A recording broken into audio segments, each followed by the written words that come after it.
This is the first reading that these writers have heard of their scripts, and we hope that you'll enjoy it. The actors are pretty much doing a cold reading. Let's just dive in. So this is Who's Next by Frank Sutton. Scene 1. Clean up this mess, you sexist. We gotta look neat and eager. Congress VIPs will circulate tomorrow in B Company around 1200, and I want all your asses shining. Don't tell me we're gonna be nursemaids again. No specs. Just look happy and lie gratefully. Every man shaves unless he's on patrol duty. Remember, my gut tells me that's mostly flavored BS. Not all, Buzz. I respect that one guy, the Armed Service Committee guy, Senator Rogers. Yeah. You trying to put Jamie in the same net as that senator who gave up? Think they both got caught out there with the same night as us? I never really got too close to him. You know, none of us suspected one night he put that 45 in his mouth. Remember how well he covered us when we was pinned down? Guess we didn't cover for him when he must have been dodged by some awful thoughts. I read that now suicides in our military are increasing. Who of us could be next? God, you're a cheerful blather today. Scene 2. 2 a.m. in the men's tent. It's dark. Chorus of snores from sleeping men. Buzz is talking in his sleep. No. Not ready. Haven't had no breakfast. Got these dirty fatigues. Cold back and belly are wet and I smell scrounging. So you're on a deadline. So what? So you're just a guy contracted by a quartermaster and doing what you're told. Don't want to be gigged and loose to crush your job, huh? Well, you got a whole ravine of us guys splattered all around me. Don't think any of them would mind me bucking the line. Can't you genders just give me time to pee? Have you ever gone to a reception full of bladder?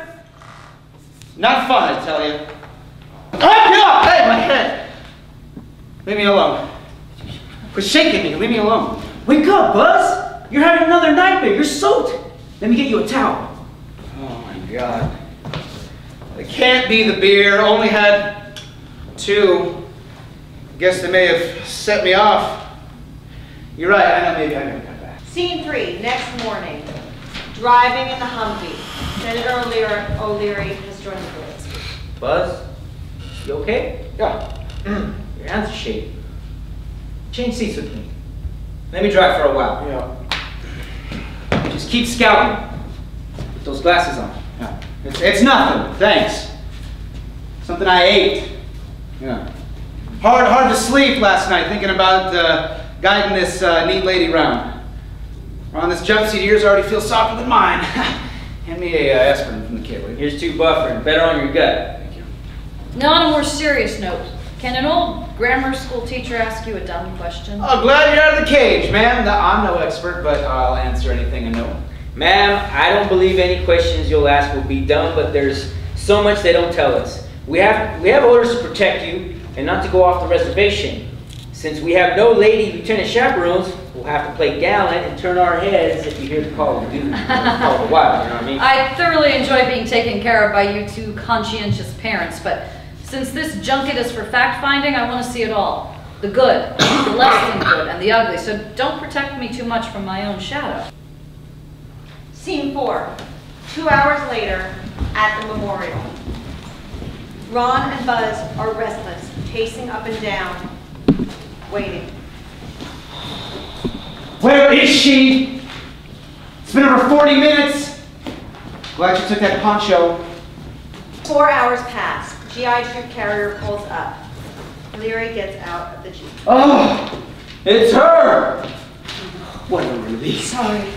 We landed near the women's quarters. I had to make a quick change. I couldn't go home in a burqa or the gunny sack cover the village gave me without answering too many questions. I couldn't change in the copter without making this story more weird than it was. Glad to be back. I'll tell you the whole story a future time, hopefully when you join me in my home in DC.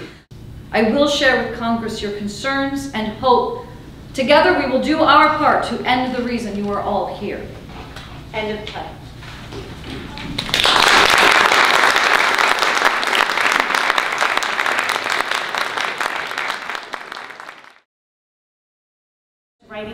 San Diego County, thanks to Dale Chatfield for introducing us and letting us work with you.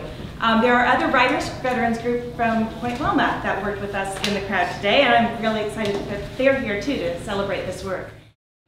Hi, so I'm Erica Phillips, and I've had the pleasure of working with these 3 playwrights over 6 sessions. The actors are pretty much doing a cold reading. They've had a short time to look over the scripts, but no rehearsals. So what we'll be working through it. But they are all professional actors, and